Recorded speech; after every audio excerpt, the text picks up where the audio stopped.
McDavid. Nothing Hellebuck could do about it, and Canada beats the U.S. in overtime.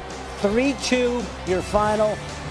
Probably the best player in the world, Connor McDavid, beating Connor Hellebuck, and that puts an end to the inaugural Four Nations face-off.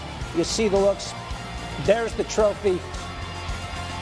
Sidney Crosby serenades across the ice as Canada wins in overtime. It was Connor McDavid who said he played awful all night until very suddenly he did not. Ray Ferraro was on the call and he joins us now. Look, the U.S., they came out and they did everything they needed to do to start overtime. They were ferocious, but it was Jordan Binnington who had all of the answers. What did you see from him in overtime?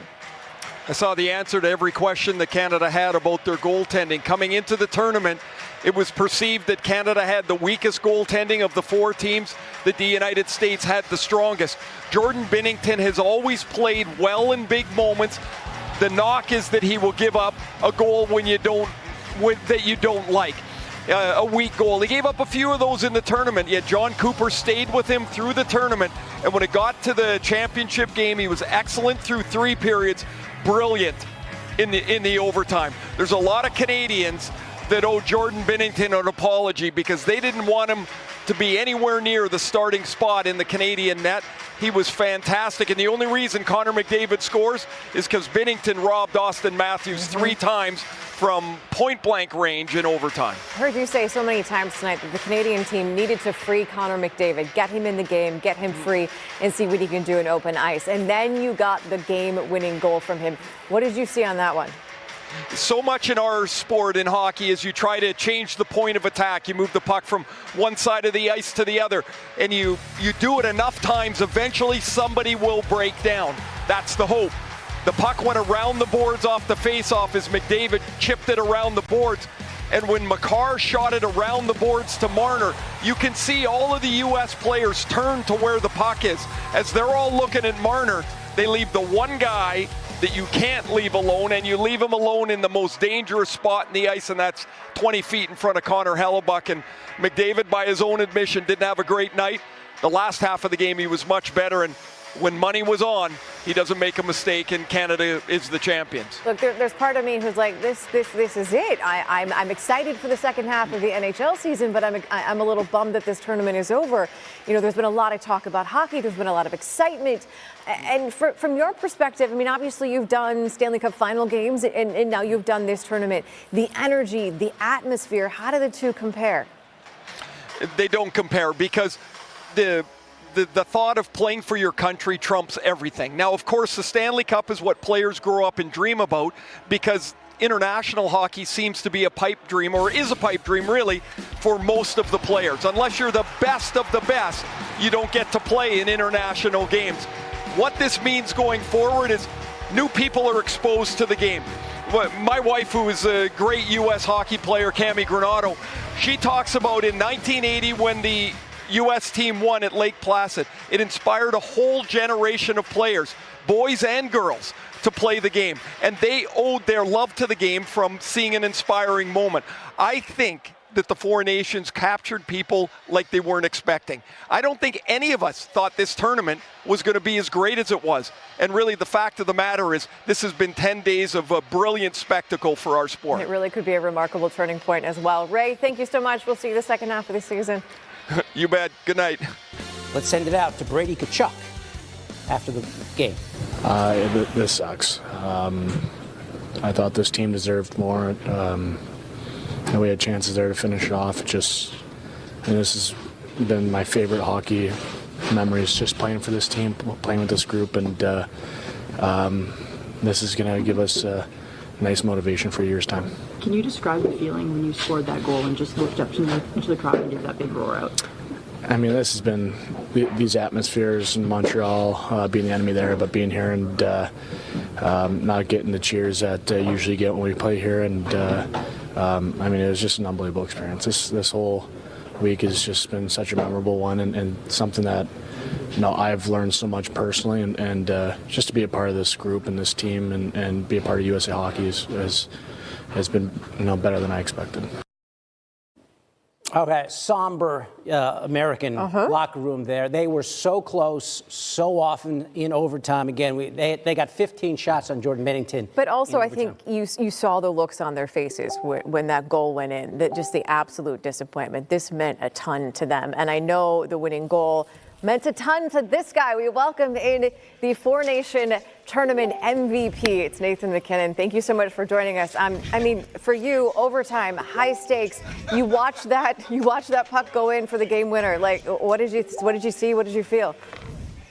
Yeah, pure excitement. Obviously, it's a quick tournament. They threw this together year and a half ago, but it means a lot to us. It's high stakes. Obviously, the best players in the world going at it, so it was a lot of fun.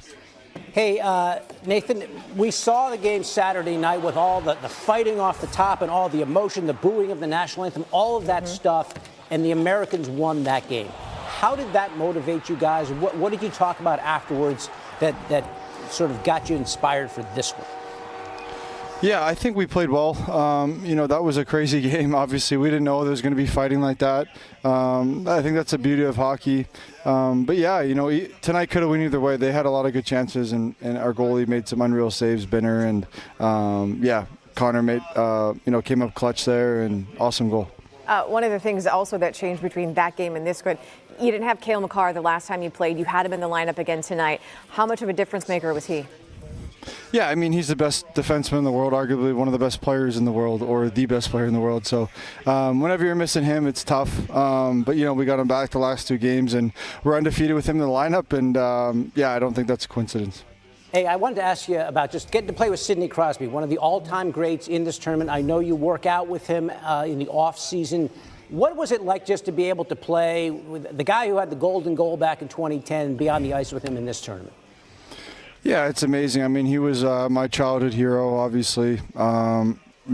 Big fan and one of my close friends now. So amazing to play with him. Obviously still doing it. Still one of the best players in this league at 37. So it's amazing to see his longevity, and definitely very grateful to play with him. There was sort of a moment there where it felt like a changing of the guard in some way, giving it from, Sidney Crosby over to Connor McDavid. Do you guys feel that at all in the locker room?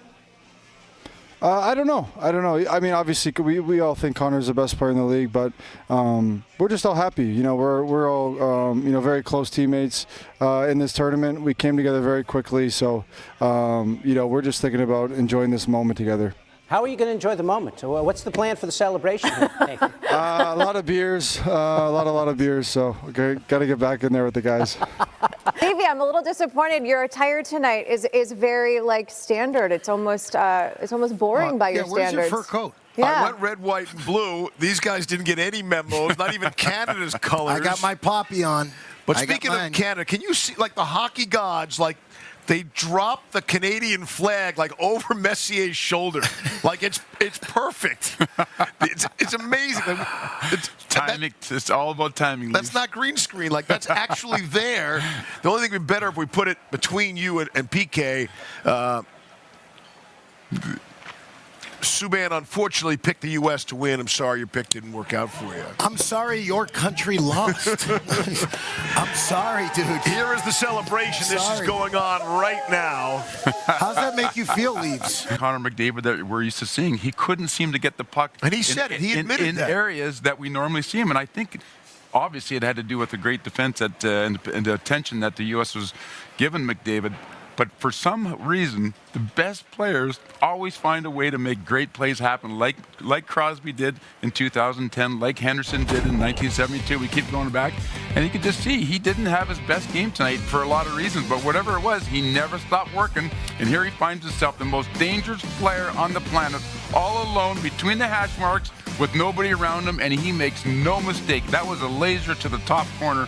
What a goal by McDavid. What timely goal for McDavid for Canada. And they can go and celebrate their hard-earned win because that was a great U.S. hockey team that Canada beat in this tournament. Well, I got another nickname for him. There's been McJesus, and we got all these names for him. Yeah. McDemon, because he just went full McDemon mode. When he put this in the back of the net, look at this right here, Mess. You don't think he wants to play for his country? You don't think he's happy to play there? Yeah. I don't need to hear what they need to say. The actions speak louder than words. And, we know Eminem, That's Mike McQuaid.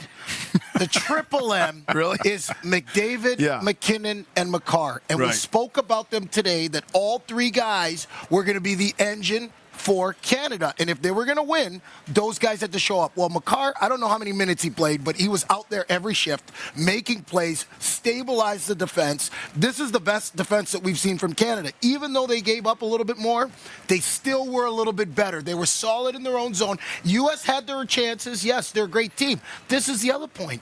Connor McDavid, this is the best team he's ever played against in his life. He's never played against a better team than that. Which team? Yeah, so everybody's playing against That's a great point. Yeah, That's it's the best team he's ever played against. So, yeah, it's going to be tough. But I told you in the third, I said Canada only needs one shot to do it. And if you want one guy to take the shot, it's Connor McDavid. The Americans got 5 shots in the overtime. 15. Right. I mean, just, if you only see the overtime goal, Connor McDavid kind of expected Canada wins, but then you're not getting the full story. In the overtime, the Americans dominated. And really, we all agreed the MVP of the game, maybe the tournament, should have been Jordan Binnington. I picked at the 10-minute mark my favorite MVPs of the tournament, and it was either goalie who won the tournament. Yes. And sure enough, Binnington comes up unbelievably large for Canada in overtime. What a save. This is a kind of goaltending that you need to win championships there. And both these guys, neither of them flinched all tournament long. All the pressure with Hellebuck coming in as the best goaltender in the world there, hasn't had a great success in the playoffs. He was a rock for U.S. in this tournament. Binnington, a Stanley Cup winner, some question mark what Canada's goaltending coming in. The management backed him, the players backed him. They all knew he could play at this level. And sure enough, what does he do all tournament long? He just does exactly what he did tonight. When it mattered most, he was there to make the saves. What a performance by Binnington. And I tell you what, you can pick all the MVPs you want, but if the goalie doesn't play like that, Canada's not winning. Think about the 2 games, PK. Game 7, Stanley Cup final with the Blues. He beats the Bruins here, gives up just 1 goal. Right. And then Binnington tonight is what we think is the MVP of the tournament. Well, listen, when overtime starts and the lights go down and then they turn back on, your stars got to come out. And they got to make big plays in those moments. Yeah. Jordan Binnington has won a Stanley Cup. He's not shaken by this moment. And you could see that. That was evident. 15 shots in overtime, 4 or 5 point blank, grade A scoring chances. That's what a Stanley Cup champion looks like in net. So for all the goaltenders watching, it's not good enough just to make the saves. You got to make them when they matter. Right. And that's what makes you the best. And Jordan Binnington right now is the best goaltender in this tournament, and he was tonight. And that's why right now, which goaltender are you picking over him? Yep, good for him. What is the Tkachuk takeaway? It felt like the Tkachuk family had dominated the entire 4 nations. And then in the end tonight, Brady was just a monster, all world in this game. And Matthew didn't play the third period or overtime. Clearly hurt himself the other night. Well, I think the takeaway for the Tkachuk family is that those 2 brothers are amazing U.S. hockey players. They galvanized this team emotionally. They were unbelievably on the ice. It was unfortunate that Matthew got hurt because he's such a wrecking ball down low. He's such an effective player on the power play, although there wasn't a lot of power plays. But he just adds so much skill, size, determination, all the things that you'd want in a hockey player. But the thing that they had the opportunity to do in this tournament was be recognized like the 1980 team and the 1996 team, and they weren't quite able to do it. And that's going to sting them for a long time, because I think to a man, the Tkachuks and everybody else in that U.S. locker room felt they were a good enough team. They played well enough to win this tournament, but they didn't, and that's going to really sting not only the Tkachuk brothers, but everybody in USA hockey, because, like I keep saying there, that was a strong team that Canada beat. Well, let's stay with the USA hockey theme, because if the USA would have won tonight, I had it written down. I was going to ask you guys, has the USA surpassed Canada as the hockey superpower? And not just at the professional level, World Juniors, all those kinds of things. We've sort of discussed it amongst ourselves. You're shaking your head, so there's my answer. They got a long way to go to surpass Canada internationally. Yeah. And I'm not saying they're not there yet. I don't think you could look at these 2 teams and say one was better than the other. One was more talented than the other. One country is has more depth in their players than the other. to me, they're very evenly matched there, but Canada has got a stranglehold on that. And again, they found a way to win the hockey game. And in the end, the only thing that matters is if you won or lost, and Canada won today. 100%. I agree with everything Mess just said. I don't have anything to add. I hate that. It You is guys what it agree is. with each other. It is what it is. As we send it back to Nicole and David, I will leave you with this one thought. The Americans did not get a single power play. Not one power play the whole on you, game. Reeves. That's on you. That's how flawless You got to work Canada harder was. to create those opportunities. Great discipline by Team Canada.